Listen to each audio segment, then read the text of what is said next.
Hey everybody, it's me, Tawny, and today we're going to talk about defining your why. Now, people create whys for lots of different things. Some people may have one for their life. Some may have one for the work that they do, for their workplace. But for our purposes, we're going to talk about defining your why at the beginning of this workout, fitness, nutrition, health journey that you're on. Now, if I'm your coach, or you may have another coach, most of us probably sent you some questions when you were trying to figure out what program to start in order to help us narrow down what would work best for you. Well, when we were trying to help you with that, one of the questions I personally usually ask is what people's goals are. And that could be anything from weight loss to toning to building muscles to increasing energy. Those are our goals. But your why is the underlying thing that reaching those goals would do for you. It has much more of an emotional response. I want to give you a few examples. So for instance, let's say there's a mom who's had a couple of kids.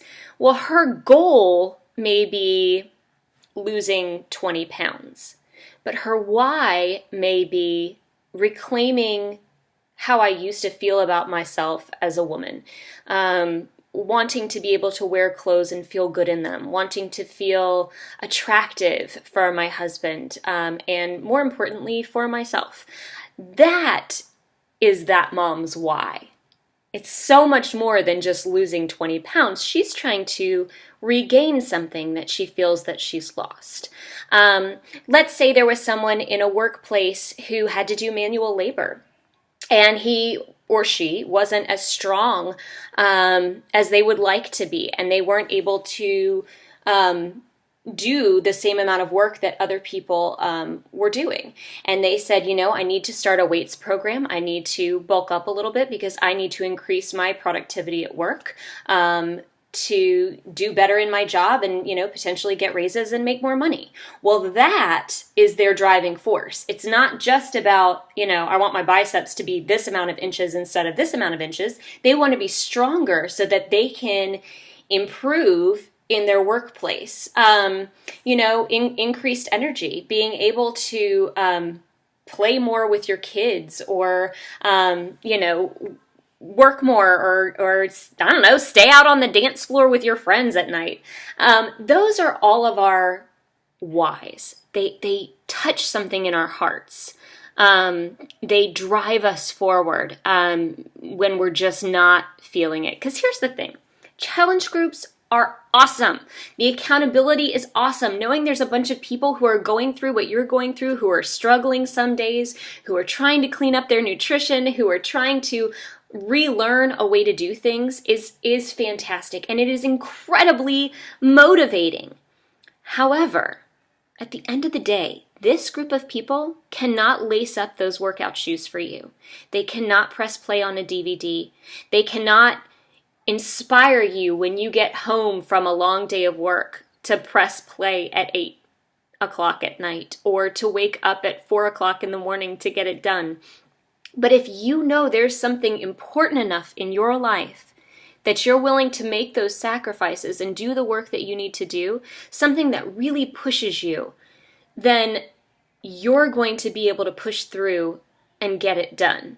And then you're going to have a whole group of people to cheer you on and encourage you and say, awesome, I'm so glad you did that. But your why has to be the thing that pushes you when excitement and newness and, the fun of starting a new thing wears off. And it always wears off, you guys. Because no matter how great a workout program is, and I've done a ton that I like, it's still work. At the end of the day, you're still making yourself do work. And sometimes you are not going to want to.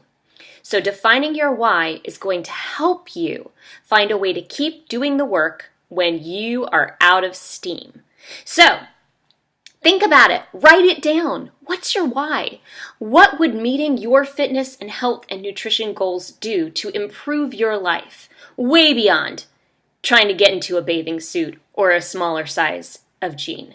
What can you do? What can you write down and think about and say that's going to motivate you to get out of bed every day, get the work done that you need to get done, and hit those goals? I want you to think about those, and I want you to write them down. See if you can get it down to a couple of sentences, something that's easy to remember, and then stick it on your fridge or stick it on your bathroom mirror, and share it with me, because I would love to encourage you and cheer you on as you go. And if you already have a coach, share it with them so that they can keep you accountable to that. Because you are going to need to be reminded sometimes that there is something bigger than your desire to stay on the couch. So anyway, have a fantastic day. Go out and define your why, and then get to work.